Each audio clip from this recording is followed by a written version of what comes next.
Muy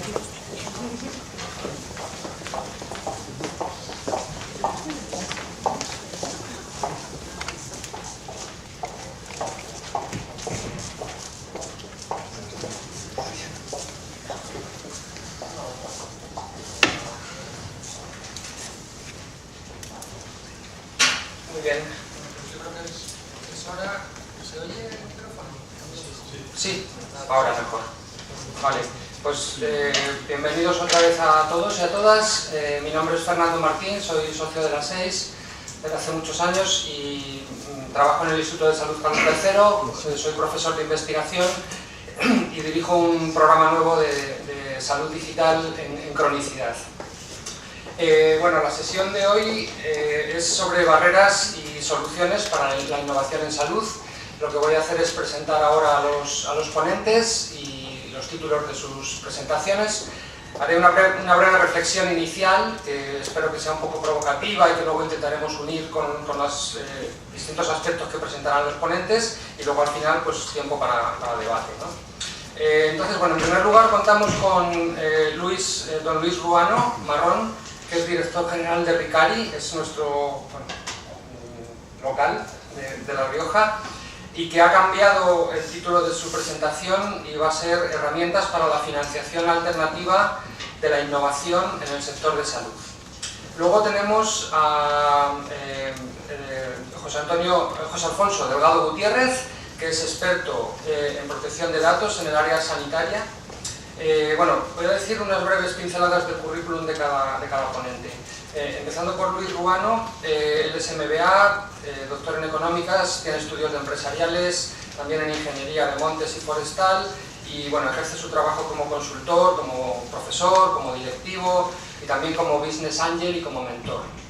En el caso de José Alfonso, pues es doctor en medicina, es coronel médico retirado, con una experiencia de más de 30 años en sistemas de información sanitarios, miembro de la SEIS desde los años 80 y experto en protección de datos, delegado de protección de datos certificado. La siguiente ponente es doña Pilar González Gotor, del CEDETI, y es jefa del Departamento de Promoción Institucional y Cooperación Territorial. Ella es licenciada en físicas, con especialidad en ingeniería nuclear y astrofísica, creo. Y también tiene una larga experiencia en ingeniería y en innovación, y bueno, en los últimos 12 años ha trabajado en distintos puestos en el CEDETI. Y por último tenemos a doña Arantxa Abad Alba, que es gerente y director de gestión en el Instituto de Investigación Sanitaria Biodonostia, y en concreto responsable de la unidad de apoyo a la investigación de este instituto. Arantxa es doctora en Ingeniería Industrial y Administración de Empresas, también tiene estudios de máster en Ingeniería Biomédica y actualmente es la presidenta de la Red de Entidades Gestoras de la Investigación Clínica, REGIC, desde el año 2014. Además es la secretaria del Comité de Innovación de la OSI Donostialdea. Entonces, bueno, vamos a cubrir distintos aspectos relacionados con la innovación, desde la financiación alternativa, los aspectos y los challenges, ¿no?, de la salud o de la salud digital, el apoyo que las empresas o los organismos públicos ofrecen para la innovación en el sector de salud, y también algunas herramientas existentes para el fomento de la innovación en salud. Pero yo quería simplemente iniciar las presentaciones con una breve reflexión, puesto que el título de la sesión es Barreras y oportunidades. Al final siempre acabamos hablando un poco de lo mismo, ¿no?, de la necesidad de recursos, de financiación, de recursos humanos, de formación, los problemas éticos, la interoperabilidad, y todo eso está muy bien, pero yo voy a plantearme otra visión. Voy a plantearme la visión de si la salud digital, que es de lo que nos ocupa aquí, es buena. O sea, así de sencillo. ¿Por qué asumimos que la salud digital es buena para los pacientes y es buena para el sistema sanitario? Voy a poner un ejemplo. Esto se ha publicado hace un par de días. Un granjero de Kentucky, una persona de 60 y tantos años, retirado pero que lleva una vida normal, cuidando de sus nietos, pescando, vive en un entorno rural y está medicado para diabetes e hipertensión. Y de repente su familia le compra un smartwatch, uno de estos dispositivos que miden el pulso cardíaco, y detectan que el pulso cardíaco es bajo para una persona de sus características. Entonces sus familiares le llevan a su médico de familia, que inmediatamente le refiere a un cardiólogo. El cardiólogo le hace un electrocardiograma en el que se ve que tiene contracciones ventriculares prematuras y entonces prescribe un escáner en el que se detecta una pequeña anormalidad cardíaca. Bueno, se prepara ese programa, un angiograma, que como saben consiste en la introducción de un catéter, y ese catéter, con la desgracia de que rompe una placa, un ateroma, y le produce un stroke masivo que le deja hemipléjico de por vida. Esto es real, es un caso real. Es un ejemplo de cómo la medicina puede causar una enfermedad por intentar tomar medidas preventivas. Muy curioso, ¿no? Yo me pregunto si este aspecto de la iatrogenia o de los efectos dañinos de la propia medicina, que pueden ser clínicos, como el que acabo de comentar, o pueden ser socioculturales, ¿no? El hecho de que, por ejemplo, parece que hoy estamos intentando imponer una medicina anticipatoria, es decir, practicar la medicina en los pacientes antes incluso de que estén enfermos. No sé si esto es bueno. ¿Estamos convirtiendo a toda la población en pacientes? Cuando hablamos de secuenciar genomas, que se ha comentado en la sesión anterior, no sé si saben este dato, pero si nos secuenciaran a todos los que estamos aquí, cada uno tendríamos una media de 12 mutaciones potencialmente peligrosas porque causan enfermedades graves. ¿Qué vamos a hacer? ¿Prescribir pruebas diagnósticas para cada una de esas 12 enfermedades? Ahí lo dejo. O sea, son problemas que no nos planteamos y que creo que deberíamos de empezar a plantearnos. Yo tengo mi propia respuesta, pero bueno, la dejo para el final, ¿vale? Y doy la palabra al primer ponente, que es Luis Cubano.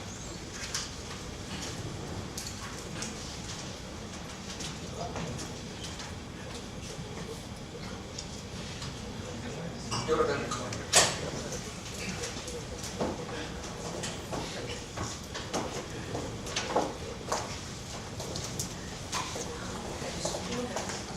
Vale.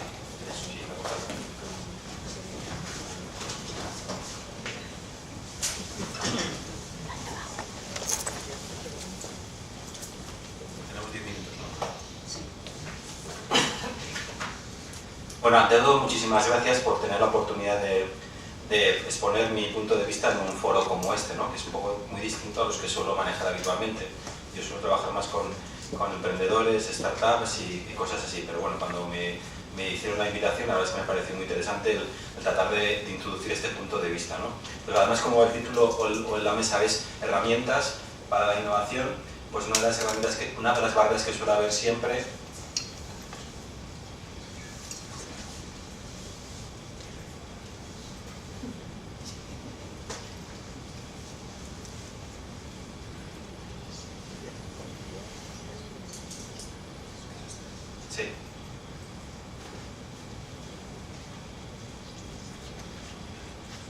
Gracias. Es el tema de la financiación. La verdad es que me has presentado muy bien, con lo cual me queda poco que decir, así que esta diapositiva la paso. Yo habitualmente me gustaría un poco ver cómo la investigación puede surgir en muchos sitios, ¿no? Tanto en centros de investigación, en empresas, centros de formación, y cómo esa investigación o esa innovación puede quedar para uso interno o puede formar parte de una spin-off o de una startup, y cómo este tipo de innovación puede llegar a ser financiada. ¿Qué es una característica habitual en este tipo de spin-off o startups? Pues al final pues son empresas o iniciativas que tienen poca historia, que tienen pocos activos tangibles. Al final la innovación es un activo intangible.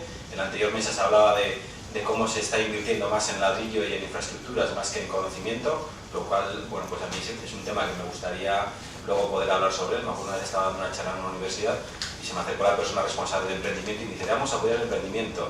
Y dije: ¿qué vais a hacer? Vamos a hacer un vivero de empresas. Y dije: no, eso es un tema, eso es una inversión inmobiliaria. Si quieres invertir en conocimiento y en startups, lo que tienes que hacer es, con lo que te va a costar el mantenimiento del edificio, tienes para financiar startups, emprendedores, y pagar la cuota de autónomos durante 2 o 3 años. Lo otro, hacer un edificio, no es invertir en emprendedores ni en startups. Y es una reflexión que deberíamos hacer todos, ¿no? Como hoy en día hay que invertir más en conocimiento más que en edificios. Si no, tendremos edificios vacíos y la gente pues se marchará a otros lugares, ¿no? Entonces, bueno, volviendo a lo que estábamos, al tema de las startups, pues al final las startups son empresas que están basadas en conocimiento de tecnología, que están en mercados o coproductos que todavía no están desarrollados en sí mismos, con lo cual ir a buscar la financiación bancaria es una aventura prácticamente imposible, ¿no? Por eso vamos a comentar hoy algunas fuentes de financiación alternativas. Entonces siempre me gusta poner el ejemplo de Colón, ¿no? Y cuando estuve haciendo la tesis doctoral, la verdad es que me fue muy gratificante como en un paper de un investigador americano hablaba como el primer business angel de la historia había sido Cristóbal Colón. Yo nunca lo había planteado, el primer emprendedor que buscó financiación alternativa fue Cristóbal Colón. Entonces él propuso buscar una financiación para hacer un viaje que quería dar la vuelta, quería llegar a hacer el camino más corto para llegar a las Indias, y todo el mundo le tomaba por loco, que es un poco lo que le pasa hoy en día a los investigadores o a los científicos o a los emprendedores que montan una startup. Y entonces, pues estuvo buscando diversas formas de financiación y finalmente, pues ¿qué hizo? Buscó un business angel, ¿no? Que en este caso fue la reina Isabel la Católica, que le prestó ese dinero a cambio de unas expectativas futuras de un proyecto, de un unicornio, ¿no? De algo escalable, como puede ser hoy en día pues las startups que se convierten en unicornio. Y bueno, aparte de darle dinero, pues aportó algo más, ¿no? Contactos, le puso en contacto pues, con marineros, con clérigos, etcétera, para poder hacer viable su viaje. Entonces, ¿qué formas tienen de financiarse la innovación que surge dentro de los centros de investigación o dentro de los propios servicios hospitales, o donde realmente hay mucho conocimiento, y también lo comentabais antes en el rato que he estado, como el propio usuario es el que probablemente tiene la mejor idea de cómo solucionar su problema? Entonces, ¿cómo pone en marcha esa idea para solucionar su problema? O sea, existe un pain que se llama, ¿no? Tengo un dolor, tengo un problema que tengo y cómo le pongo una solución. Entonces, como ahí puedo realmente generar una tecnología que sea la que me facilite realmente lo que voy a resolver. Aquí en La Rioja hay un emprendedor, que es un empresario, que montó un software que es para psicólogos, que se llama Neuronap, y lo que siempre dice es que yo monté un software para psicólogos siendo psicólogo, con lo cual me entiendo muy bien con los psicólogos. Dice, no soy un informático haciendo un programa para psicólogos, con lo cual lo que estoy haciendo es solucionar un problema real con lo que yo me encontraba a la hora de hacer terapias para los pacientes de Alzheimer, etcétera, etcétera. Y eso es una oportunidad, ¿no? Entonces, ¿cómo tienes posibilidades para financiarte cuando ya tienes esa idea, que has detectado un problema y quieres buscar una solución? Pues tampoco voy a entrar en todas ellas porque si no lo haría más de 10 minutos, pero bueno, tenemos formas de financiar realmente viveros, incubadoras, aceleradoras. Hay algunas de ellas que son especialistas como Ship2B, que es una aceleradora que está en Barcelona, que está especializada en temas de salud o de ayuda a empresas con impacto social. Los premios también es una muy buena forma de empezar a financiarse. Aparte del dinero, pues también te pueden dar una cierta reputación para luego ir a buscar financiación. Luego los proyectos, cuando ya decides pasar a ser una spin-off o ser una startup, tienen que recorrer pues esa fuente, ¿no? Y yo pongo el ejemplo de Vueling, porque todo el mundo se suena a la aerolínea Vueling, y aquí pongo en el eje vertical de dónde vienen los fondos y el volumen de fondos, y en el eje horizontal la madurez que va adquiriendo ese proyecto a la medida que va avanzando, ¿no? Al principio, cuando es una idea, pues los primeros que tienen que aportar financiación a su propio proyecto pues es el propio equipo emprendedor, que a veces no tiene por qué ser ni siquiera dinero, sino tiene que ser pues, su propio trabajo, de la técnica de bootstrapping, ¿no? Arrancar la empresa con recursos escasos. Luego, por supuesto, que tiene que tratar de involucrar a las 3 Fs, que son, como bueno, en este sector, como casi todos, tratamos de utilizar muchos anglicismos, ¿no? Pero son friends, fools and family, ¿no? Los amigos, locos y familiares. Luego nos encontramos con el crowdfunding, que es la forma de financiación participativa de plataformas colectivas, que es lo que se viene haciendo toda la vida para, vamos a limpiar la época media, vamos a limpiar el río, pues todos colaboramos. Pero bueno, gracias a la tecnología, pues te permite financiar un proyecto en cualquier parte del mundo con pequeñas aportaciones. Luego tenemos los business angel, y luego tendríamos el capital riesgo. Y luego ya hay algunas empresas que han salido a cotizar al MAP. En España tenemos ejemplos como Inkenia o algunas otras, pues que además están haciendo cosas bastante interesantes. Y luego, bueno, pues incluso pues hay algunas que las sacan de cotizar de la bolsa, por el caso de bueno, y al final ahí sigue un poco su fase de maduración. Entonces, bueno, vamos a recorrer algunos ejemplos. Por ejemplo, desde el punto de vista del crowdfunding, tenemos una que sería una plataforma de financiación participativa. Tenemos un ejemplo muy bueno en España, que es una plataforma de crowd equity, es decir, cuando muchos pequeños participantes pueden aportar dinero para financiar un proyecto. Una plataforma que es idea de un emprendedor que se ha fundado en Barcelona, que es Capital C, que también tiene una sucursal en el Reino Unido, en el que ya ha sido capaz de financiar más de 12 millones de euros con participaciones de microinversores, y ha financiado proyectos muy interesantes, con lo cual, bueno, dentro del sector salud están especializados en financiar biotecnología, salud, etcétera, etcétera. Aquí, por ejemplo, tenemos ahora una que se acaba de lanzar en esta misma semana, que bueno, pues está para el tema de de la esclerosis múltiple. Luego tenemos, si os acordáis un poco la secuenciación, bueno, pues pasaríamos al capital riesgo, donde en España también tenemos, una vez que ya se alcanza esa madurez, pues pueden ser capital riesgos especializados, donde van a un vertical, hay inversores especializados en TIC, en e-commerce, y hay algunos especializados en sectores de la salud, ¿no? Biotecnología. Y ahí tenemos, bueno, pues algunos de bastante éxito, como Isios, que incluso invierten en empresas fuera de España. Inverredi, Unimbes, donde está apoyando empresas que sean del ámbito de la universidad, o Columbus, que al final está financiando también pues, cosas tan interesantes como en San Sebastián, que va a poner en marcha un centro de fabricación de proteínas, ¿no? Algo así. Exacto. Entonces, bueno, luego tenemos otros que no son especializados, sino que invierten en tecnologías que tienen cierto impacto social, donde también puede entrar el tema de la salud, y luego pues algunos generalistas, como una pata de Caixa, que hace inversiones en biotecnología o en el sector salud. Es el momento ahora, ¿no? Ahora más que nunca hay liquidez en el mercado como para lanzarse, hay un montón de aceleradoras, de viveros, de premios, todos estos fondos han gastado dinero en los últimos años y tienen dinero para poder invertir, y bueno, probablemente tampoco soy quien para decirlo, probablemente vaya a venir una crisis dentro de no muy a corto plazo, con lo cual ahora es el momento probablemente de, si tenemos alguna idea para financiar, acordaros de cómo estaba España en el año 2012-2013, donde nadie quería invertir en España porque pasó a ser un país apestado, ¿no? En el que era un país de riesgo y en el que ningún inversor extranjero quería invertir en España. Entonces, bueno, hemos pasado a ser un país de moda y, bueno, pues quizás si llega una crisis, pues probablemente de pasar a ser un país donde poder invertir, pues a lo mejor pasa a ser un país donde no se va a invertir. Y eso tenemos que tenerlo también presente, donde ahora es el momento de oportunidad real en los próximos meses, donde hay liquidez en el mercado y donde ahora, en día de hoy, si España sigue siendo un país, si no lo estropeamos, pues con atractivo para ser invertido, ¿no? Yo trabajo en Ricari, que es una empresa de La Rioja que estamos especializados somos un venture capital en hacer tipo de inversiones. Se fundó en el año 90, en el año 90 imagínate los años que han llovido, fue también una idea emprendedora. Estos son los socios que tenemos, con lo cual tenemos una mezcla de socios institucionales, socios públicos y socios privados que tratan de apoyar empresas que se ubican en La Rioja. ¿Cuál es nuestro objetivo? Pues podemos invertir, convertirnos en socios, en el capital social, o podemos incluso hacer aportaciones vía préstamo. Y nuestra vocación es un poco, pues no solo financiar, sino, bueno, para financiar pues buscamos que tengan esa una idea, que sean viables, que podamos coinvertir con alguien. Y luego, bueno, aparte de dinero, la tesis doctoral sobre el smart money, ¿no? Sobre el valor añadido, y yo creo que los inversores, aparte de poner dinero, también podemos aportar otras muchas cosas, y ahí nosotros tratamos de aportar, ¿no? De aportar algo más, aportar contactos, reputación, conocimiento, pero siempre el proyecto de idea es del empresario que la pone en marcha, ¿no? Nosotros pues estamos como los padres, para observar desde la distancia, pero las decisiones tiene que tomar el propio hijo en su vida. Y bueno, por sectores, pues veis que somos un fondo generalista, como decía antes, y hacemos un poco inversiones en muchos sectores, y eso sería un poco, tampoco me voy a alargar más, las empresas que tenemos ahora mismo en cartera invertidas, que son empresas tan variadas como pues desde una fábrica de pellets a una empresa que hace competiciones de rap, de freestyle, que acaba de hacer una apertura de competiciones en México, Chile y Argentina, que van a recibir el patrocinio para los eventos de los desodorantes Axe. Con lo cual, como veis, pues estamos abiertos a invertir en tecnología, en innovación, y bueno, pues sin más, aquí tenéis mi Twitter, tenéis mi contacto, pues o luego en el turno de preguntas por cualquier cosa que podáis necesitar. Muchas gracias por vuestra atención.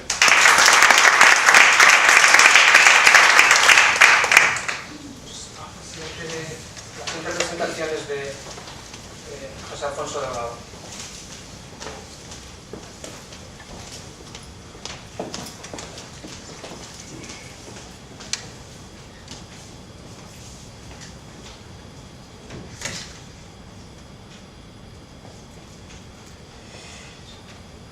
Buenas tardes, ¿se oye bien? Sí, ¿no? Bien. Yo voy a hablar de un componente sobre la tecnología que se suele hablar poco, aunque la 6 tiene un foro específico, que es el de protección de datos. pero que en general, cuando uno comienza a hablar del diseño tecnológico y de todos los problemas que van asociados a la tecnología, sobre todo a la tecnología ya digital, pues como no se conoce bien, pues queda siempre, digamos, en un segundo plano, y luego al final la realidad es dura y al final nos somete al gran examen de lo que es cumplir la normativa y la legalidad. Entonces, yo digo aquí que la salud ha pasado de ser analógica en no más de 40 años a ser básicamente digital en la actualidad, ¿no? En los años 80, 90, pues básicamente la medicina, la que yo he conocido cuando yo estudié la carrera, y mis primeros años eran básicamente analógicas, ¿no? Historia clínica en papel, radiografías en acetato, etc., ¿no? A partir del año 90 comenzamos ya, digamos, con los primeros sistemas de información sanitaria. Yo he trabajado en defensa toda mi vida, ahora estoy retirado, pero comenzamos a ver los primeros sistemas de información sanitaria de primera generación que solamente trabajaban para el tema de la gestión de camas, de la gestión de consultas, etcétera, etcétera. Y esto ya, el legislador ya se comenzó a percatar de los problemas derivados de la gestión automatizada de los datos. Y de hecho, aquí en España, después, digamos, como transposición de un convenio del año 81 de la Comunidad Europea, pues se publicó la Ley Orgánica de Tratamientos de Datos Automatizados, la famosa LORTA. Yo tuve que empezar a trabajar sobre este tema desde entonces, desde el año 92, que fue cuando se publicó la ley, porque yo era, digamos, un poco el responsable funcional o el director funcional del primer proyecto que tuvimos, conjuntamente con la que Ulises Ruiz hizo aquí, digamos, en INSABE, ¿vale? De hecho, nos conocemos entonces. Y ahí ya comenzó, digamos, la tecnología a empezar a apuntar, ¿no? Luego, entre el 2000 y 2015, que es un poco la historia que hemos vivido ya recientemente, pues a raíz de la directiva del año 95 de la Unión Europea, pues aquí en España se publicó la LOPD. A mí la LOPD me ha tocado de lleno porque me tocó, dentro del ámbito de defensa, adecuar y adaptar la red sanitaria militar a la LOPD. O sea, con lo cual hablo con 10 años de experiencia en este tema. Y ella, digamos, con el tema de la LOPD, lo veremos ya, digamos, todo lo digital comenzó ya a ser extraordinariamente importante, ya cada vez más lo analógico o el papel comenzaba a ser algo que por imperativo legal se tenía que estar, se tenía que mantener, o por, digamos, interés científico o incluso histórico, ¿no? Y ahora, a partir de 2015 y en la actualidad, pues con la imposición o con la publicación del Reglamento Europeo de Protección de Datos, pues nos vemos, por una parte, con un cambio de paradigma absolutamente diferente a la LOPD y con una tecnología que, como estamos viendo, es cada vez más agresiva a nivel digital y a nivel de las organizaciones, pues porque no da tiempo, digamos, a que las organizaciones se adapten al incremento tecnológico que estamos sufriendo, y encima la normativa, se está poniendo cada vez más seria, más dura, y estos, quienes hayáis estado en el foro de Valladolid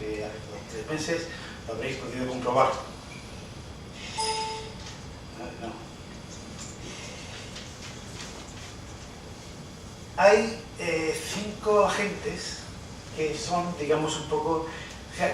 estos 5 agentes, jurídicos, personal sanitario, gestores, personal técnico y el propio usuario, han vivido todo esto y lo están viviendo de forma completamente distinta. Para el jurídico, bueno, está en su salsa. Quiero decir, el jurídico, bueno, le encanta pues, esas cosas pues, porque es lo suyo. Y todo lo que sea normativa a pequeño detalle, etcétera, pues la verdad es que yo también soy socio de la APEP, la Asociación Española de Profesionales de la Privacidad, y cuando me junto con ellos, pues la verdad es que ellos se lo pasan bomba, se lo pasan fantástico, es lo suyo, ¿sabes? Y claro, yo qué hago, yo que voy allí, pues como médico y como sufridor de todo un proceso de 15 años de adaptación de la normativa a nuestras organizaciones, pues claro, ellos me miran un poco raro, yo les miro a ellos, ¿no? Pero en fin, es curioso, ¿no? Digamos la relación, ¿no? Luego está el personal sanitario, y el personal sanitario pues es un personal, es el sufridor de las cosas. Es decir, al médico le interesa pues diagnosticar al paciente, le interesa tratarlo y se interesa que profesionalmente, digamos, tenga éxito profesional con los pacientes. Y esto, impuesto, todo el concepto de privacidad, pues es algo que él se cree que ya el código deontológico del derecho del secreto profesional le es suficiente. Hombre, le es suficiente a nivel del colegio de médicos y a nivel de protegerle de, digamos, de lo que es una sanción deontológica por el colegio, pero la ley es otra cosa. La ley es otra cosa. Entonces, cuando decíais uno de vosotros que yo, no sé, uno de los ponentes, que el médico le pone un ordenador y que no tiene clave y tal, y a lo que le importa es...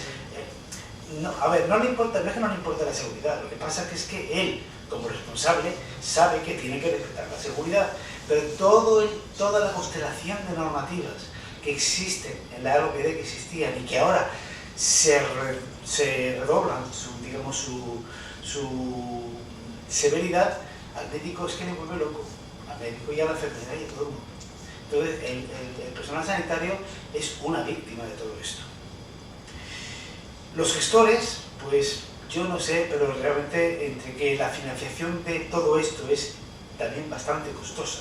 Si estamos hablando de cuál es el coste de la financiación de la tecnología, el coste de la financiación para adaptar la tecnología Privacy by Design, que es un poco uno de los conceptos claves del reglamento europeo, es decir, la privacidad desde el diseño, esto cuesta una pasta, esto cuesta una barbaridad. Y si ya se racanea a nivel de inversión tecnológica, el racaneo a nivel de inversión para garantizar que esa tecnología se ajuste a las normas de privacidad es todavía mucho mayor. Con lo cual los gestores, pues según si están concienciados bien, y si no, pues para él será la prioridad 1001 detrás de los muchos problemas y de las muchas cosas que tiene que resolver. Luego está el personal técnico. El personal técnico básicamente de las empresas y el personal técnico de las organizaciones, que lógicamente desde el Esquema Nacional de Seguridad, desde las ISO 27000 y de todas las normativas de seguridad que ya, digamos, la industria tiene, pues más o menos tiene cuidado para que las contraseñas no se puedan identificar, para que la información vaya encriptada, etcétera. Y luego están los usuarios no sanitarios que hacen lo que le mandan, ya está, y con muy poca formación. Con lo cual, la historia de LOPD, como pongo ahí, ha sido de cumplo y miento. Es decir,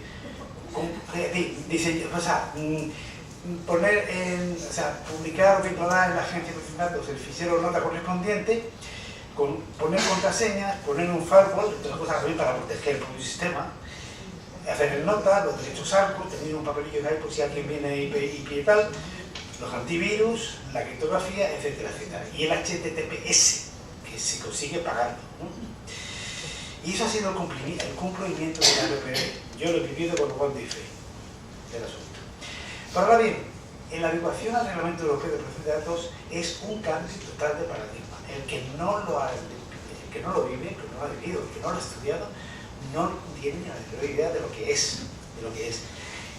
Por otra parte, hay una adecuación a la tecnología informática actual. La tecnología informática actual lo estamos viendo, que estamos hablando ya de la 4.0, de la tecnología 4.0, o sea, robótica, inteligencia artificial, Internet de las cosas, 5G, Big Data, etcétera, etcétera. Todo eso que está conviviendo malamente con la tecnología actual, que tratamos de hace 20 años de actualizar y no lo conseguimos, pues también es otro problema, ¿no? Con lo cual, el paso de LOPD a Reglamento de Protección de Datos va de cumplimiento de requisitos, eso es muy importante, de cumplimiento de requisitos, unos concretos, a una privacidad certificada con un objetivo que es el sello europeo de privacidad, o lo que es lo mismo, algo parecido a una certificación ISO, o a un FQM, o como quieren llamarle. Ya no estamos hablando de cumplir requisitos, sino de certificación. Y en eso es en lo que están empeñados, digamos, por lo menos en el mundo legal, lo que es el paso al Reglamento Europeo de Protección de Datos. Con lo cual, y esto es importante, tenemos que dar la bienvenida a lo que los políticos llaman modelo compliance. El modelo compliance, que es básicamente hay una ley orgánica que es de modificación del Código Penal, que hace, que aporta o que da responsabilidad penal a las personas jurídicas, con lo cual si alguien del equipo, alguien de la organización ha cometido un delito, el gerente, el director o el staff puede verse implicado en un delito también, con lo cual hay por ahí necesidad del debido control. Es decir, ya no es solamente cumplir unos requisitos, sino que el conjunto de la organización esté imbuido de que tiene que llevar a cabo una vigilancia del cumplimiento de la normativa por la cual esa organización está trabajando, con todo lo que ello implica, ¿vale? Entonces, ¿cuál es, digamos, el resumen de todo esto? Pues que si alguien creía que ya más o menos tenía claro, si es que alguien de aquí lo tiene, de qué era aquello de lo que es la privacidad y cómo la tecnología le puede ayudar o le puede entorpecer, etcétera, etcétera, que se lo quite de la cabeza. Yo, en mi experiencia, como primero suscriptor durante 10 años y después como estudiante, de nuevo, de todo lo que es la normativa de privacidad, me doy cuenta de que salvo las personas que más o menos sabemos algo, que no mucho, pero sabemos algo respecto del común del staff de las organizaciones, hay una diferencia abismal. Y uno se pregunta, a ver si ¿va a ser posible implantar el modelo compliance en las organizaciones sanitarias tanto más cuanto que la propia ley exime a las organizaciones, a las administraciones públicas de ese cumplimiento? Le dan la vuelta legal y puedes meter mano al director, pero en cualquier caso exime. Sin embargo, las empresas como vosotros sí que estáis obligados y tenéis que tener un compliance officer para, digamos, vigilar que se cumpla la normativa. Con lo cual hay una colisión entre las organizaciones sanitarias públicas y las empresas que trabajan para los centros sanitarios, en el sentido de que estamos hablando de cosas tan graves, como por ejemplo lo que salió en Valladolid sobre protección de datos, que es que ahora las sanciones de la agencia es lo de menos, porque lo que se está realmente ejecutando son sanciones penales vía digamos, judicial, con sanciones de inhabilitación profesional y de cárcel, ¿vale? Entonces, cuando la gente ve que un desliz tipo WhatsApp, por ejemplo, te puede llevar a la cárcel, la cosa se pone chuca.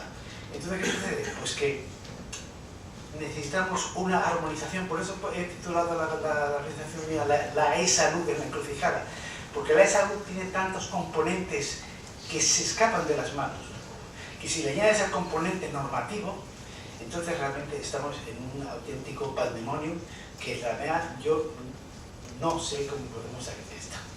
Nada más.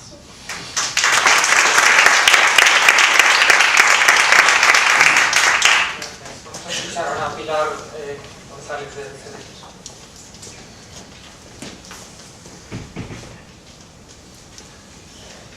Hola, voy a empezar presentándome. Bueno, me han presentado ya. Muchas gracias, Fernando. Muchas gracias a la plataforma 6 por invitarme, porque la verdad es que me está pareciendo súper interesante. Como veis, o como habéis oído al principio cuando me han presentado, soy un poco la rara avis, porque no tengo nada que ver con el sector de la salud, ni sospechosa siquiera, pero voy a hacer lo que pueda. Sí que es verdad que cuando empecé a plantearme qué es lo que quería contar, tenía claro lo que tenía que contar, pero cómo contarlo, primero me planteé muchas cosas y luego al final terminé diciendo, bueno, voy a contar lo de siempre, más o menos. Pero he acertado, porque aquí se ha hablado mucho desde el principio de financiación. No hay financiación, tiene que haber financiación. Pues yo voy a hablar de financiación, pero voy a hablar de financiación. Os voy a contar primero el rollo de financiación, porque creo que es algo que debéis de saber. Existe financiación y lo único que hay que saber acceder a ella. De hecho, hay mucho dinero para financiación, y si no se financian más proyectos en ciertos ámbitos es porque no se pide, no se presentan propuestas para financiarlos. Entonces, dicho esto, CDT, no sé si nos conocéis, pero lo que somos es un centro, un ente, una empresa pública, un ente público empresarial, y a lo que nos dedicamos es a financiar la I+D+I con fondos nacionales, ¿vale? fondos, presupuestos propios. Hemos financiado más de 25.000 millones de euros hasta ahora, llevamos más de 40 años haciéndolo y hemos financiado a más de 13.000 empresas.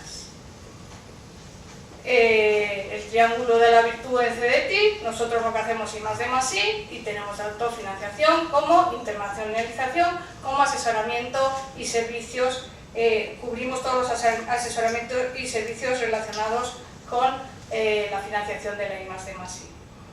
Y esto tanto para nuestros fondos propios, fondos nacionales. CDTI se nutre de fondos nacionales, normalmente damos préstamos, pero eso es sano porque primero no creemos, yo antes creía en las subvenciones, sinceramente, cada vez creo menos en las subvenciones es algo que hay que dar, pero lo sano en el sistema es ayudar, cubrir el riesgo. Y eso es lo que hacemos nosotros, cubrimos el riesgo. Y la empresa es la que tiene que ser responsable de sacar beneficio del préstamo que nosotros le damos y de ahí devolvernos ese dinero con el que nosotros podemos financiar a nuevas empresas. Por un lado hacemos eso, hacemos financiación y hacemos toda la cadena de valor de la financiación, desde asesorar hasta el seguimiento de los proyectos. Las empresas firman con nosotros y nosotros damos el dinero y lo hacemos absolutamente todo. Pero además también gestionamos programas externos donde los fondos no son nuestros, son de terceros, como es Horizonte 2020, que luego os daré 2 pinceladas de un poco de vuestro tema, y o la Agencia Espacial Europea, el CERN, el ITER, pues bueno, varios casos donde lo que hacemos es intentamos que la participación española sea lo mejor posible para que esos fondos que nosotros ponemos en estos organismos, tanto en la Comisión Europea como en organismos como la Agencia Espacial Europea, vuelvan a España mejorados, o sea, el retorno sea mayor del dinero que ponemos nosotros en esos programas. Esto es un poco lo que os contaba antes del riesgo, de cómo cubrirlo, por eso hay subvenciones y tenemos hasta préstamos bonificados. ¿Por qué? Porque cuando vemos que porque estamos muy cerca, muy lejos, del mercado, el riesgo exige que tengamos una subvención, que cubramos mucho más el riesgo del proyecto. Eso también puede pasar cuando la empresa, por ejemplo, es muy joven, que ahora las subvenciones, por ejemplo, son para neotechs, empresas muy jóvenes, startups, que también se ha oído hablar mucho de ellas esta tarde, que necesitan un apoyo porque no tienen crédito, no pueden asumir un crédito, no pueden asumir un aval, no podemos estar seguros. En este caso no es ya por el riesgo del proyecto en sí mismo, sino por el riesgo de la propia empresa. Entonces en esos casos damos subvenciones, pero según nos alejamos del riesgo, según nos acercamos al mercado, disminuimos, digamos, lo que es la parte de subvención, siempre damos una parte pequeñita de subvención y aumentamos la parte que la empresa tiene que devolver con unas condiciones mejores o peores que intentamos siempre mejorar, sobre todo para las pymes que sabemos que les cuesta. Incluso tenemos tenemos lo que se llama Invierte, que es nuestro propio fondo de capital riesgo, en la cual coinvertimos en empresas de base tecnológica, precisamente porque nosotros no tenemos ningún interés más allá de que esas empresas no tengan que ir a buscar fondos a otro país, se queden en España y nosotros apalancamos la coinversión privada. Esto es un poco todo lo que tenemos, como veis es muy variado, hay de todo. Neotech sería lo que os decía, subvenciones para empresas jóvenes de hasta 3 años que tienen una base muy tecnológica, de cualquier ámbito. Normalmente financiamos cualquier ámbito, cualquier sector. No somos nada prescriptivos en cuanto a tecnología, excepto en un caso, que es el programa de transferencia Cervera. El programa de transferencia Cervera es un programa nuevo y que ha surgido por la necesidad que hay. Tiene una serie de líneas definidas en las cuales están perfectamente identificadas las vuestras, las de salud y las de, digamos, informáticas, a todo el tema de asistencial, diagnóstico, todos los temas en los que vosotros podéis entrar, están en una línea del programa de transferencia Cervera, y este programa es un programa que lo que pretende es, tiene un 5% solo de garantías para la devolución del préstamo, es para hasta empresas de 1.500 empleados y esto ayuda a las pymes a que puedan optar a financiación que muchas veces no pueden optar en CDTI por el problema de los avales. CDTI necesita que le devuelvan el dinero porque es de lo que nos nutrimos, como os decía al principio, y de lo que al final vamos a dar a la empresa que viene detrás, ¿vale? Y eso nos convierte, eso es importante porque eso nos convierte en independientes, ¿vale? En CDTI no estamos sujetos a la aprobación de presupuestos generales del Estado, que le pasa a muchos otros entes públicos, a muchas otras agencias. Nosotros somos independientes y eso nos permite seguir funcionando. Tenemos aproximadamente un presupuesto de unos 1.000 millones de euros al año y no dependemos de terceros para que ese presupuesto siga en vigor todos los años. Hombre, cuando hubo crisis se redujo un poquito, pero también se redujo un poco las empresas que venían a pedir préstamo, con lo cual no hay problema.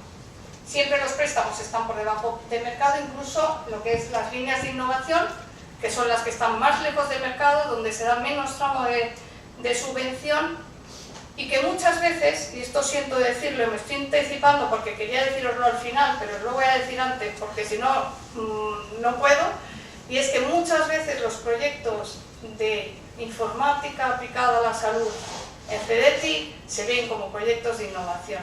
¿Por qué? Pues porque no son de informática ni son de salud, son un intermedio. Es que soy muy clara y me gusta ser muy clara. Entonces el de salud dice, es que, y el de informática dice, jo, es que la tecnología que están aplicando no es suficiente, y el de salud dice lo contrario. Sí que hay casos, evidentemente, temas de Big Data aplicados a diagnóstico, hay temas muy alternativos que sí que se ven, se hace lo que se puede, pero efectivamente muchas veces son temas que al final se consideran de innovación. ¿Por qué? Es llevar una tecnología que ya existe en otros ámbitos de la tecnología y que se llevan a la salud para intentar solucionar un problema. Y eso normalmente se considera innovación. No es que no sea financiable, es que si financia, peor. Pero sí que hay temas, hay muchos temas, y además he estado mirándome un poco los proyectos que se han financiado el último año, y hay temas súper interesantes que han salido muchos nombres por aquí, de gamificación, como os decía, de diagnóstico con Big Data, inteligencia artificial, robótica aplicada a múltiples cosas, temas neuronales. Hay muchísimas cosas que se financian, pero hay que tener en cuenta este factor porque es importante a la hora de presentar una propuesta. Hay que presentar una propuesta creíble para esos dos ámbitos, ¿vale? A veces no es obvio.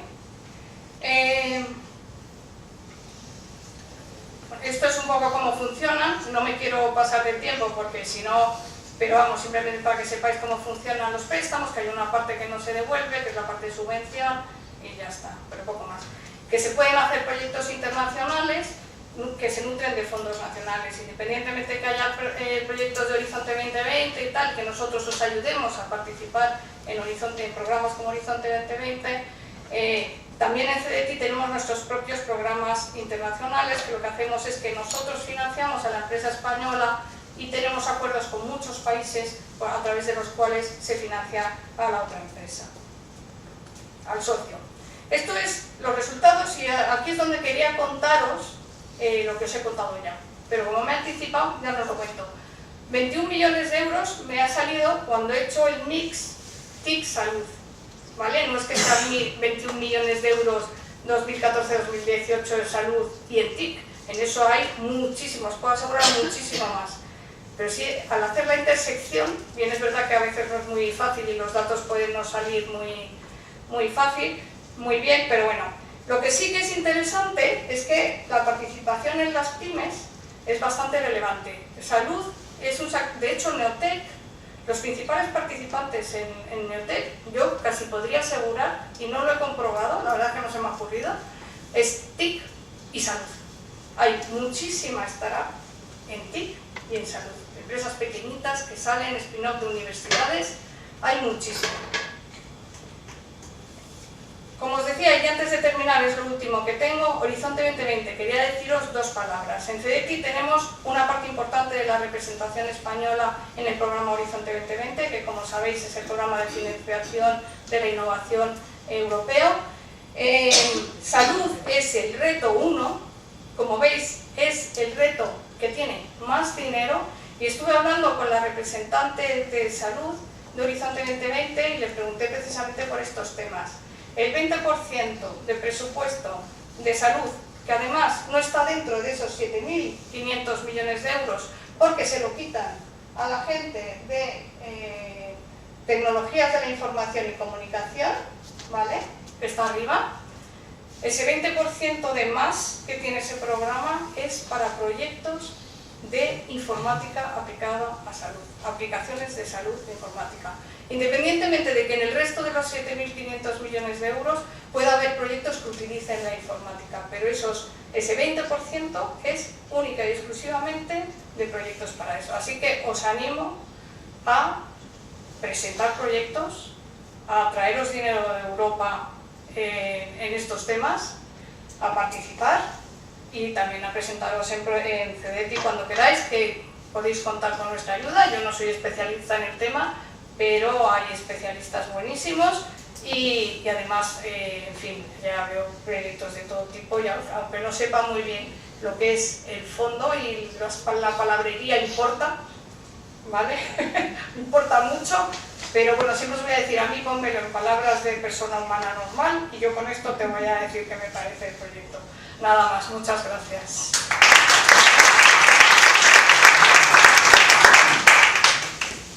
Vamos a pasar a la última panelista, que es Arantxa Abad.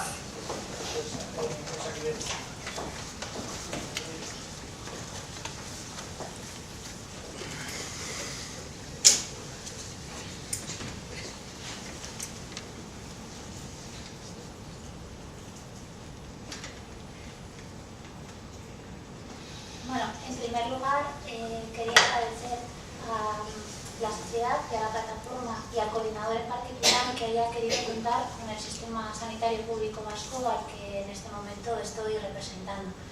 Lo que tiene ser la persona que habla en último lugar es que has tenido la oportunidad de escuchar a todas las personas que han hablado anteriormente, y en mi caso, tanto la ponencia de Luis de Emprendimiento, de José Alfonso, de Ley Orgánica de Protección de Datos y el nuevo reglamento, y la de Pilar, de subvenciones y préstamos del CEDETI, a una entidad como es el Instituto de Investigación Sanitaria de Donostia, son aspectos que en nuestro día a día, de nuestros grupos de investigación, etcétera, nos afectan directamente, lo cual, gracias a los tres.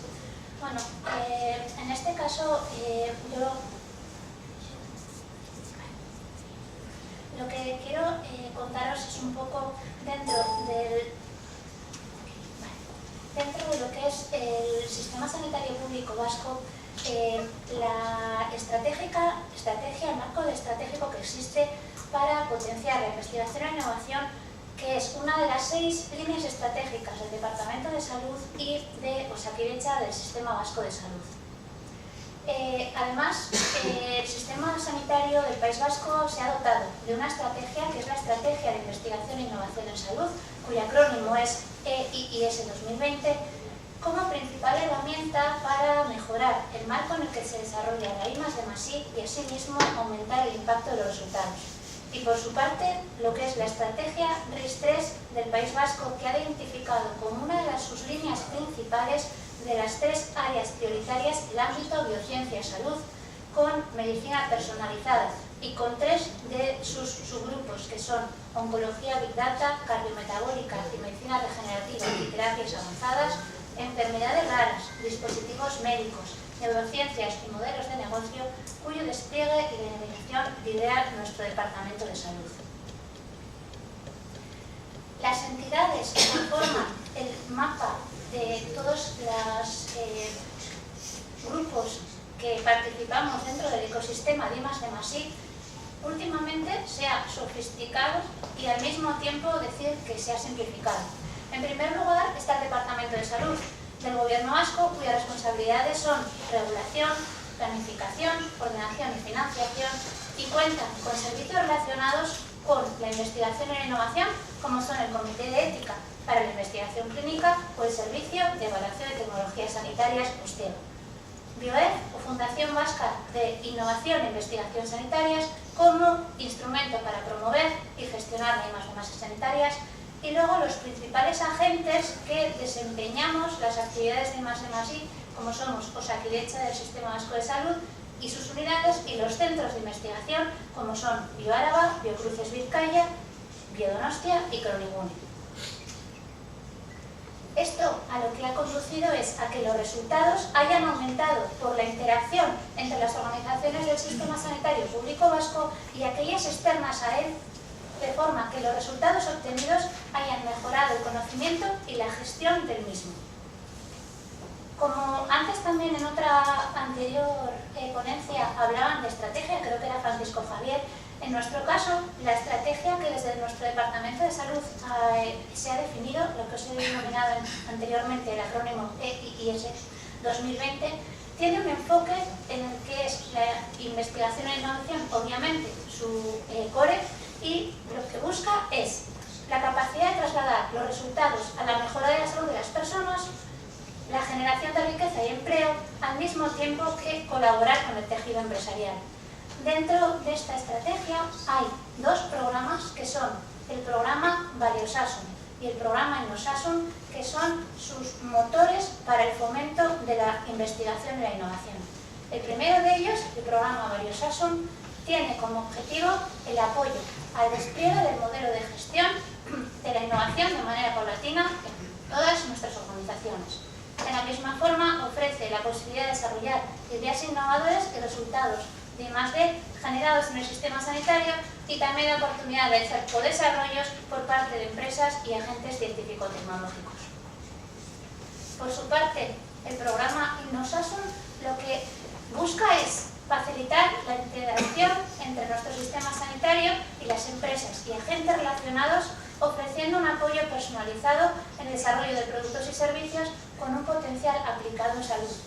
De la misma forma, pretende convertir a nuestro sistema sanitario en un socio preferente, palabra que en numerosas ponencias que escucharéis a personas como en este momento lo estoy haciendo yo, que la utilizamos siempre porque es lo que buscamos realmente, que nos vean como un socio para el desarrollo de proyectos, de forma que pongamos las capacidades y el know-how de nuestros profesionales también al servicio del desarrollo económico de nuestra comunidad autónoma. Y por último, el potencial de la red, ¿en qué consiste? Sobre todo en la conformación de las entidades que lo formamos parte, en la coordinación por parte de BioEF y en el engrane con los agentes científico-tecnológicos. Dentro de estos agentes que os he mencionado, en este caso ya llevando a lo que es, vamos a decir, mi casa, el Instituto de Investigación Sanitaria y la Organización Sanitaria Integrada Donostialdea.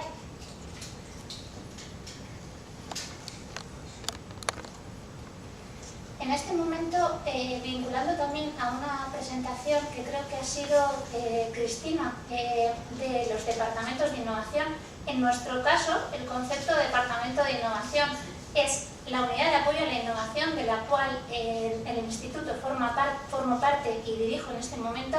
Fue conformada en el Instituto Biodonostia gracias a la red de investigación en tecnologías médicas y sanitarias y temas, conformada como ITEMAS, que tiene dos objetivos: fomentar la innovación en tecnologías médicas y sanitarias como principal herramienta para hacer más sostenible el Sistema Nacional de Salud, y apoyar el desarrollo de la cultura innovadora para facilitar la integración del sistema ciencia e industria en el campo de la tecnología médica. En este momento somos 30 nodos de 30 grandes hospitales de España, y lo que realiza es agrupar a profesionales pertenecientes a estas diferentes instituciones con el objeto de promover una complementariedad de actuaciones entre nosotros, compartir objetivos y recursos, de forma que generamos una cultura de innovación a nivel estatal e intentar y asegurar que los desarrollos puedan generar beneficio al ámbito sanitario por la transferencia de las mismas. Ya más centrándonos en lo que nuestra unidad de apoyo a la innovación del Instituto hace, como veis ahí, la misión que tiene es la valorización de las ideas e invenciones de los profesionales del Hospital Universitario de Donostia, ahora conformado como Organización Sanitaria Integrada Donostialdea, y el resto de OSIs de nuestra provincia de Guipúzcoa, que puedan ser susceptibles de ser convertidas en productos o servicios y puedan ser transferidos al mercado como beneficio para la sociedad y la salud en general. Nuestro fin dentro de la unidad de apoyo a la innovación es evaluar ideas, ayudar con el ámbito de la protección de la IPR y ayudar a los profesionales en la transferencia de tecnología y dando soporte incluso a la posible creación de spin-offs. Y otro aspecto que para el Instituto de Investigación Sanitaria ha sido importante fue el formar parte de la REGIC, Red de Entidades Gestoras de Investigación Clínica, Hospitalaria y Biosanitaria. Fue creada en el 2009, en este momento engloba a 35 asociaciones, es una asociación de 35 entidades, entre las cuales Biodonostia forma parte de ellas, y desde el año 2014, como ha dicho Fernando, ostentamos la presidencia.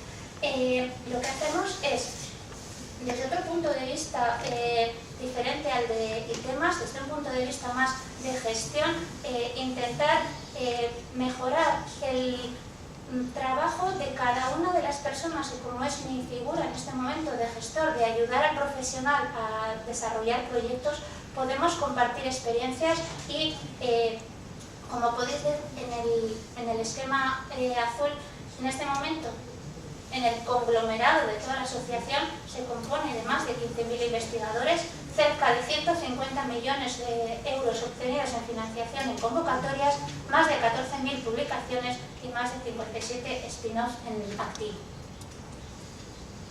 Y ahora voy a intentar, digo intentar porque como os han presentado soy ingeniero industrial, y lo que voy a hacer es dar unas pinceladas de 3 proyectos que se desarrollan en el sistema sanitario público vasco entre varios de los institutos y hospitales para mostrar dentro del ámbito de las TIC en lo que está trabajando en nuestro sistema. El primero que os he traído es el sistema de monitorización y guiado inteligente para pacientes con insuficiencia cardíaca. Está compuesto de 2 proyectos, el primero fue el INCAR y el segundo el eCardioSurf, y el objetivo, que fue desarrollado por un centro tecnológico de San Sebastián, Bricontec, y el Hospital Universitario Basurto, fue el desarrollo de modelos predictivos de estimación de riesgo de sufrir descompensaciones para pacientes con insuficiencia cardíaca en base a sus condiciones basales y datos monitorizados. Ese fue el objetivo del primero, y en este momento, a través de los resultados ya obtenidos, ahora se está buscando que se obtenga una aplicación móvil, que pueda ser una tablet o un smartphone u otros dispositivos que estén concebidos para dar una solución integral de forma que tenga soporte el profesional sanitario y al mismo tiempo ayudar a los pacientes y a los cuidadores del paciente correspondiente. El segundo, el acrónimo es MIDAS, y en este caso lo que busca es crear aplicaciones de Big Data. Empezó en el año 2017, el fin es, si va todo correctamente, abril del año 2020, y si todo sale correctamente, lo que se plantea es que se va a contar con nuevas herramientas que van a permitir analizar las políticas de salud pública y hacer previsiones como podrían ser retos a abordar a posteriori del tipo epidemiológicos, como podría ser la obesidad infantil. También busca generar tecnologías de extracción y análisis conjunto de información, apps, bases de datos o redes sociales en el ámbito de salud pública, y poder ayudar a nuestros departamentos de salud a intentar saber cómo abordar estos nuevos retos epidemiológicos. Y el último, que me pilla más cercano, CRETA, está desarrollado en la OSI Tolosaldea, que pertenece a las OSIs que están incluidas dentro del Instituto de Investigación Sanitaria, y en este caso lo que se ha desarrollado es un software para detectar automáticamente retinopatía diabética en programas de cribado poblacional. Lo que intenta es simplificar el proceso, mejorando la calidad asistencial y la eficiencia del sistema sanitario. Concretamente es un sistema automático que intenta detectar la retinopatía diabética a base de imágenes digitales de retina, evaluando los resultados y viendo imágenes que son de las que denominamos patológicas o de las que denominamos control para ver las diferencias. Y como dice ahí, el software lo que intenta es discriminar automáticamente las etnografías normales y patológicas, y lo que se está obteniendo es una sensibilidad del 94% y una especificidad del 96%. Y ahora ya a modo de conclusión, las personas que, como es mi caso, trabajamos en institutos de investigación sanitaria, que tenemos, como es nuestro caso, 350 investigadores adscritos, que todo su día a día se dedica a intentar desarrollar proyectos para intentar mejorar a largo plazo, a medio, incluso a corto plazo, la salud de las personas, nos preocupa en positivo la revolución que consideramos que se está dando en este momento en el ámbito de salud. Y os he marcado ahí en 8 circulitos lo que consideramos que está ocurriendo. En el caso de avances en biociencias, como pueden ser medicamentos cada vez más dirigidos, avances en innovación farmacéutica, nuevas formas de obtener los fármacos, medicina regenerativa, como es la recuperación de tejidos con células madre y órganos, imagen médica avanzada, como es mejoras en diagnóstico y prevención, medicina personalizada, la adaptación, las características genéticas y químicas de los individuos, y health, de los datos al conocimiento, reducción de errores, etc., dispositivos inteligentes que pueden ser implantables, o mobile health, dispositivos móviles que prestan servicios de salud. Teniendo en cuenta estos retos, esta revolución,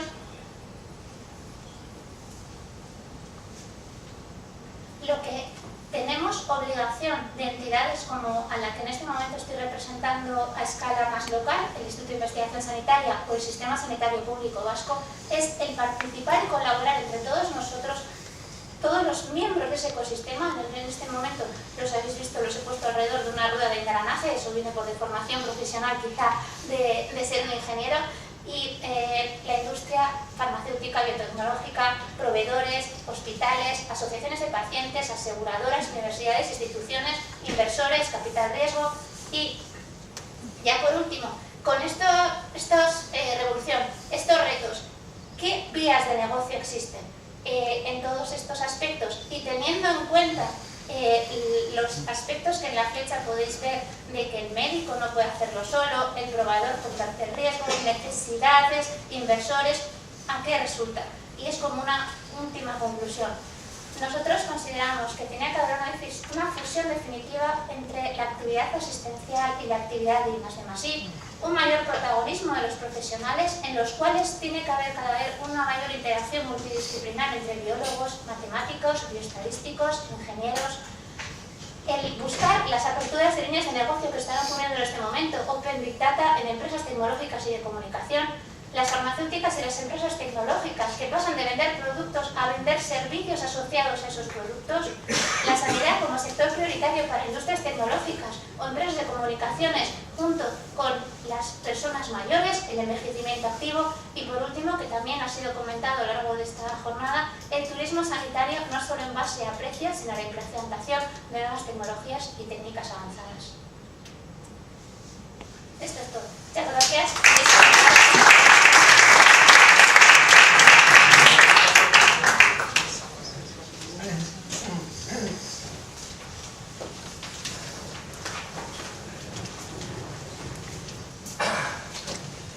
Bueno, pues en primer lugar, muchas gracias a los 4 panelistas por presentaciones muy ajustadas al tiempo y llenas de contenido. En segundo lugar, quiero decir ahora que hay más personas en la sala que agradezco la invitación de las 6 y de los organizadores y de la plataforma. En realidad la invitación fue cursada al doctor Cristóbal Belda, que es el subdirector general del Carlos III de Fomento de la Investigación, y él tenía otros problemas de agenda y me pidió que le sustituyera, pero gracias. Y bueno, yo creo que hemos asistido a un análisis rápido pero muy conciso de 3 de los grandes problemas, que es lo que queríamos abordar en la sesión, que tiene la innovación en salud o en salud digital, ¿no? Uno de ellos claramente es la financiación, y esto ha sido presentado muy bien por 2 de los ponentes. Nos han dado una idea de cuál es el paisaje actual de todos los instrumentos, ¿no?, de financiación en función del riesgo, viniendo del sector privado, del sector público, etc.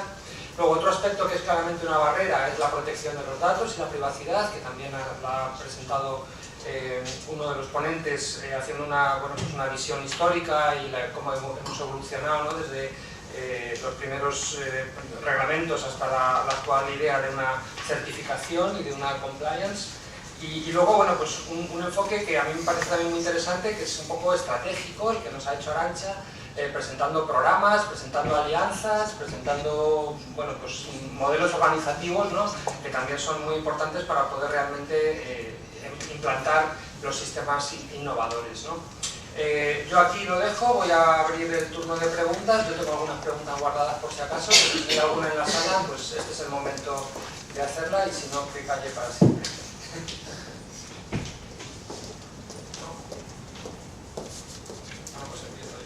A ver, una muy concreta para Arantxa. ¿Quién financia REGIC?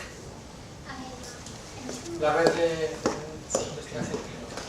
Como os he indicado, es una asociación que está formada por los miembros que la componemos, y la financiación se basa únicamente en una cuota anual que cada asociado, y en base al trabajo de los asociados, sin tener, vamos a decir, una financiación en tu organización vinculada a eso. Es por el buen hacer de las mismas personas que trabajamos en cada instituto, que consideramos también tiempo dedicado al conglomerado en el que estamos incluidos. ¿Qué marco jurídico tenéis? ¿Qué marco jurídico de vuestra organización? A nivel local, como Instituto de Investigación Sanitaria, es asociación. En el ámbito del País Vasco, cuando se conformaron centros que tienen la nomenclatura de CIC, Centros de Investigación Cooperativos, el Departamento de Economía y Competitividad e Infraestructuras actualmente consideró que, en lugar de, como otras comunidades, otras provincias utilizaban en el ámbito de las fundaciones, el concepto de asociación, por una serie de aspectos de mayor flexibilidad a la hora de introducir y sacar socios, frente a la introducción y salida de patronos en una fundación, podía ser más fácil, y concretamente la REGIC está estructurada de la misma forma, es una asociación.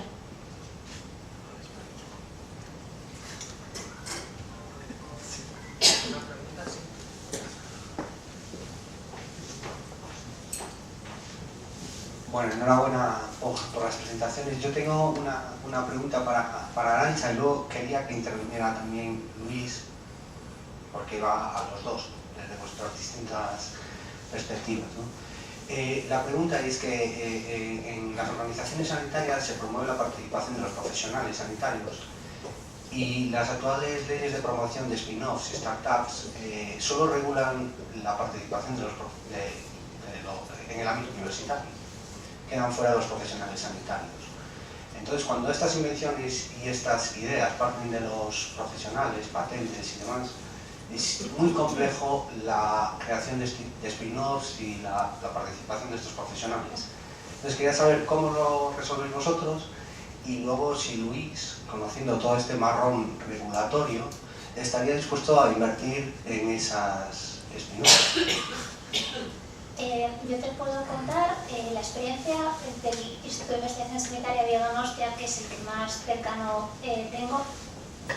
En este momento hay 2 spin-offs que han surgido de profesionales adscritos al Instituto de Investigación Sanitaria de Donostia, y en este concepto de adscripción tengo que diferenciar entre profesional laboral, como puede ser mi figura, mi contrato laboral es de la Asociación Instituto de Donostia, pero hay profesionales de Osakidetza, profesionales Ikerbasque, si hay alguien de Cataluña, el concepto de ICREA, es una fundación del ámbito vasco para la captación de talento que pueda ser de nuestra misma comunidad o de talento internacional, para vincular a los grupos de investigación y que haya mayor talento.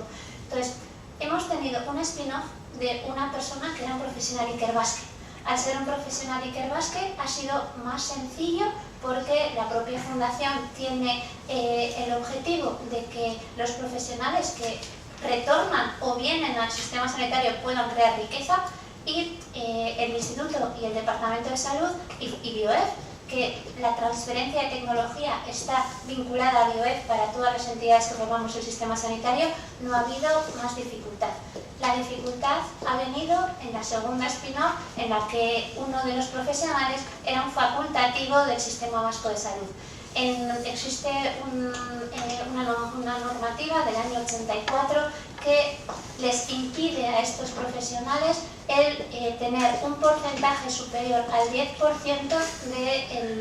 de la spin-off que se haya creado.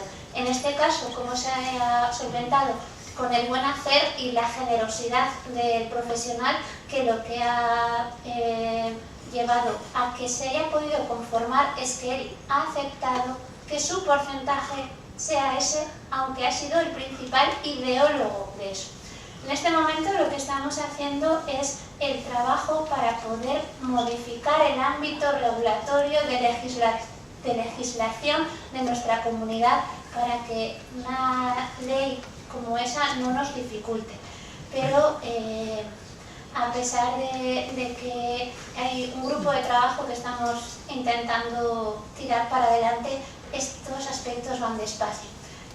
Nuestra consejería es consciente, pero yo creo que muchas veces los ámbitos de asistencia son los más importantes, que aunque creo en el +D+I, también creo que la asistencia es importante y de momento no se ha podido solventar más que de esa forma.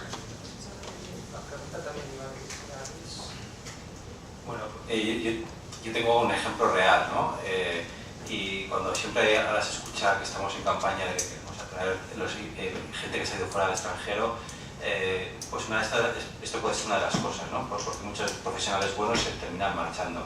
Y podemos hablar de este ámbito, o de la stock option, también en las startups, que también daría para otra charla importante. Pero yo sí que, cuando hablábamos antes de por qué las universidades que quieren invertir en emprendimiento invierten en edificios y no en esto que tú me estás preguntando tan importante. Yo tuve un caso en el que queríamos invertir en un proyecto que habían hecho una investigación, un centro tecnológico español y uno belga, y el belga lo solucionó rápidamente y con español fue imposible y tuvimos que desistir de invertir en la empresa. Porque no solamente es el porcentaje de participación, que es un problema, sino también es a quién corresponde la tecnología.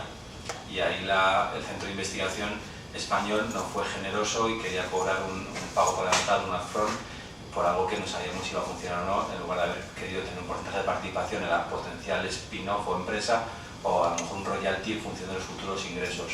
Y después de estar, no sé, 8 meses y tenerlo todo solucionado por parte del lado belga, en España fue imposible. Y entonces, bueno, se nos llena mucho de por qué se van los grandes profesionales y no es por casos como este, ¿no? En por qué la gente no puede progresar realmente, ¿no? Teniendo un trabajo, yo tengo un trabajo mejor, ¿por qué no puedo progresar? Y progresar es, pues, poder crear una empresa y poder hacer algo para la sociedad y para uno mismo, ¿no? No es justo que ese profesional tenga que renunciar a su porcentaje de participación cuando la idea es suya, ¿no? Pues ahí tenemos, pues, mucho que luchar para que realmente los profesionales y los tecnólogos no se vayan, porque a otros países se van y eso lo tienes solucionado. Eso es realmente un problema de sí. La ley miserable es miserable.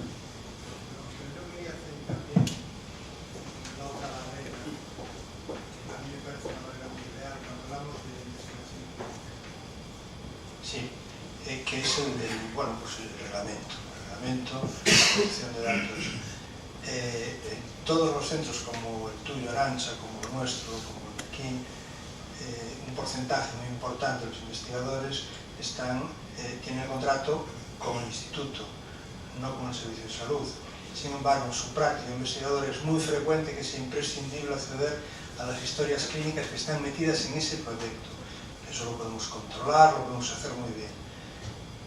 Sin embargo, es rarísimo que exista la práctica de que el servicio de salud establezca contratos de tratamiento de fichero o de tratamiento del dato con el instituto, con lo cual realmente estás inhabilitando al profesional para poder acceder a esa información. Sería mucho más fácil siendo una empresa privada, sorprendentemente, que siendo un instituto de investigación. A mí me parece un tema terrible, pero esa es la realidad. Es decir, yo no quiero ser exagerado, pero el 80% de nuestros investigadores que tienen que acceder a datos clínicos y que no tienen contrato con el servicio público están, como decía el doctor Davara, con la NORTAD, en el límite. Es decir, yo voy por una autopista a 120, pero me arriesgo a 130 porque sé que el riesgo es razonable. Pero nada más. Yo creo que esto es un problema que todos vivimos a diario.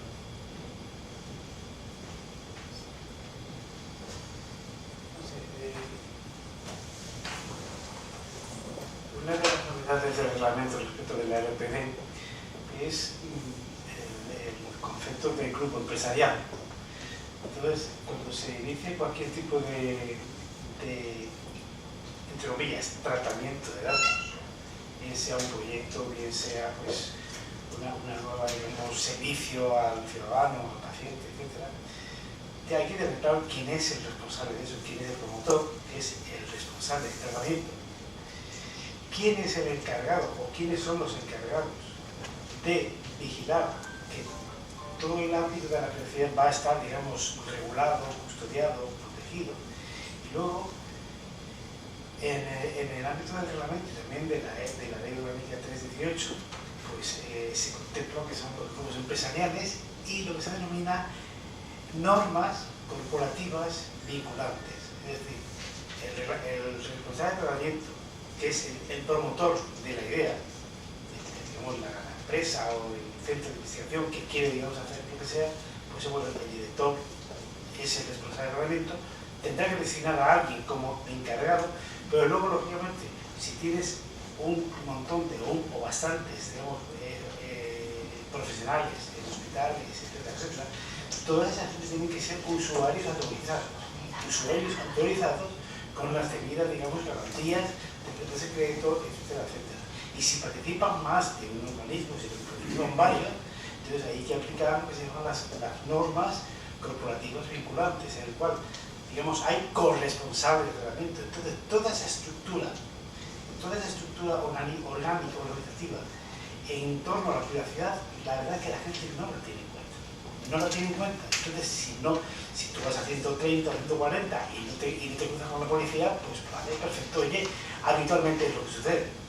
Pero como cojas y como pases un radar oculto y te pillen, entonces cuando va a venir la agencia de protección de datos, te va a decir, a ver qué pasa, esto qué es, esto no sé cuánto, y entonces ya la gente se pone ya con los pelos como escabias. ¿Por qué? Porque las multas son millonarias. Es decir, se puede llegar al 4% de la facturación de una empresa. Se puede llegar a 20 millones de euros. Pero ese no es el problema mayor, que también, sino que si hay indicios razonables de delito, aunque haya sido, ¿cómo se dice?, involuntario, pues si hay indicios razonables de delito y eso tiene aplicación en el Código Penal, entonces entramos en un problema muy espinoso y nada agradable, insisto, que ya se están resolviendo problemas de denuncias y demás por la vía penal, o sea, inhabilitación profesional y penas de cárcel. Si eso no se tiene en cuenta a la hora de hacerlo, que yo entiendo que tiene que ser complicadísimo, un hospital es complicadísimo, pero eso también. Entonces, si esas cosas no se tienen en cuenta, si es, ¡guau, qué coñazo! O sea, ¿me entiendes? Es decir, bueno, venga, va, chaval, ponme esto, ya pasa al asesor jurídico y le dice, venga, ay, tú resuélveme esto que tengo que... No me lo resuelvas. Me tienes que meter en la pomada, pero bien. Porque claro, es que, y sobre todo todas estas iniciativas, las 8 que he puesto, que son iniciativas básicamente 4.0, o sea, decir, de altísimo tratamiento de datos, que pueden generar perfiles, que son a gran escala, etcétera, todo esto influye, ¿me entiendes? Que te hace falta un DPO, que te hace falta un compliance officer, que te hace falta un equipamiento legal que antes no existía, insisto, que hemos pasado del cumplimiento de la LPD a esto, con lo cual yo por lo menos sé cómo no hay que hacer las cosas, que es como lo hacíamos cuando estábamos con la LPD encima. Ahora la cosa es mucho peor y es mucho más compleja. Además, estructurar lo que es el conjunto de tratamiento de datos, de operaciones de tratamiento, etcétera, etcétera, pues es una cosa que además se lo das al abogado o al político de masas y no sabe. Así que tiene que intervenir, también el informático, tiene que intervenir el profesional investigador, el profesional sanitario para poder sacar entre los tres lo que es la estructura de protección de datos de todo el complejo que se está, digamos, llevando a cabo en torno a un proyecto o en torno a la actividad normal de un centro de salud o de un hospital. Y eso, si me añades la complejidad de que una entidad jurídica es el instituto, la asociación, los datos pertenecen al Sistema Vasco de Salud, que depende del Servicio Vasco de Salud, del Gobierno Vasco, del Departamento de Salud, quién es el encargado, quién es el responsable, se complica todavía más. Es más, yo comencé todo esto de una forma muy tonta. Pasaba por aquí y me dijo mi jefe, vete mañana a esta reunión, año 2007, primera reunión sobre la LOPD. Y ahí, a partir de ahí, pasaba por ahí, le dije, vete para allá a una reunión. Ahora, tú haces eso y la fastidiado, porque la nueva normativa de privacidad está exigiendo profesionalidad. Es decir, los responsables de privacidad en las organizaciones tienen que ser profesionales cualificados. Creo que soy el único médico en España que sea certificado que yo. Pero porque me va por ahí, ¿me entiendes? Es decir, estás loco, ¿no? Pero es así. Nosotros en el instituto, desde que se ha nombrado el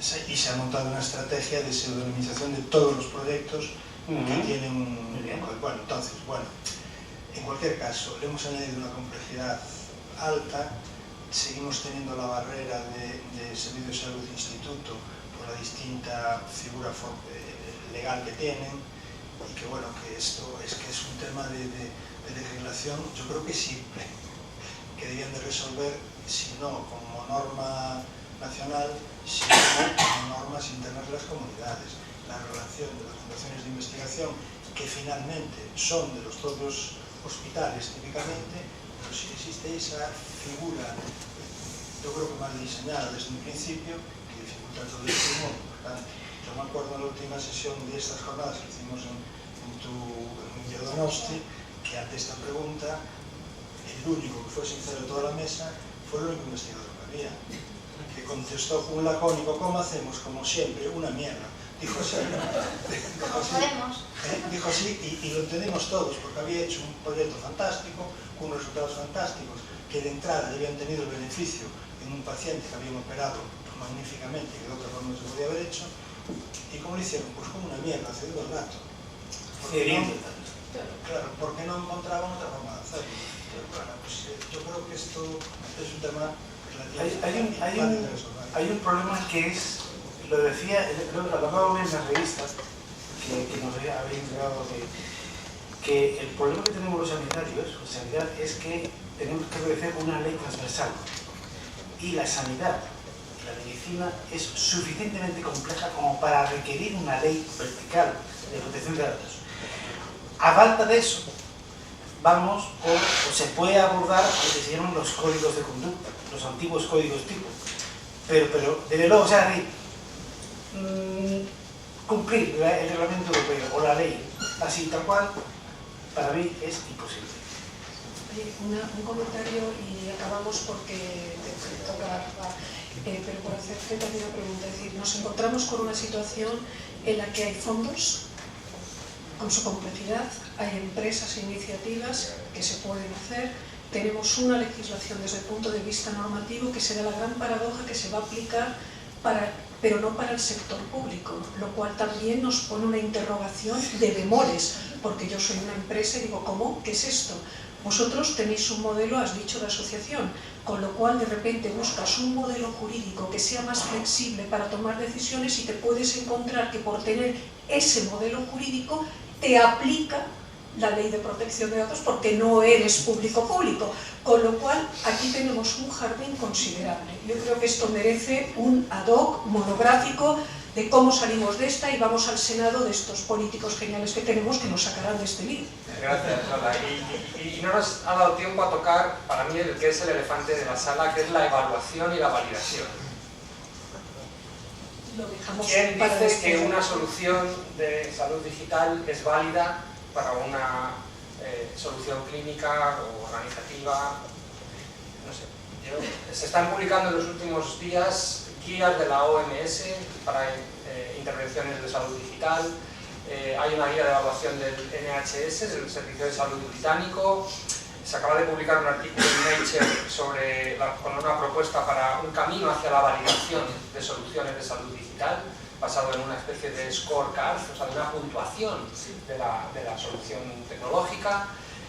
Yo creo que sin monitorización y sin evaluación no va a haber implantación, no va a haber aceptación, los clínicos nunca lo van a aceptar, y tenemos que avanzar en esa vía de la confianza, o sea, confiar en las soluciones que desarrollan los innovadores. Los innovadores son entusiastas, pero la evaluación no es sexy. Y con eso, bueno, pues creo que lo dejamos porque seguimos con el programa. Muchas gracias a los panelistas y a todos por vuestra asistencia. Gracias.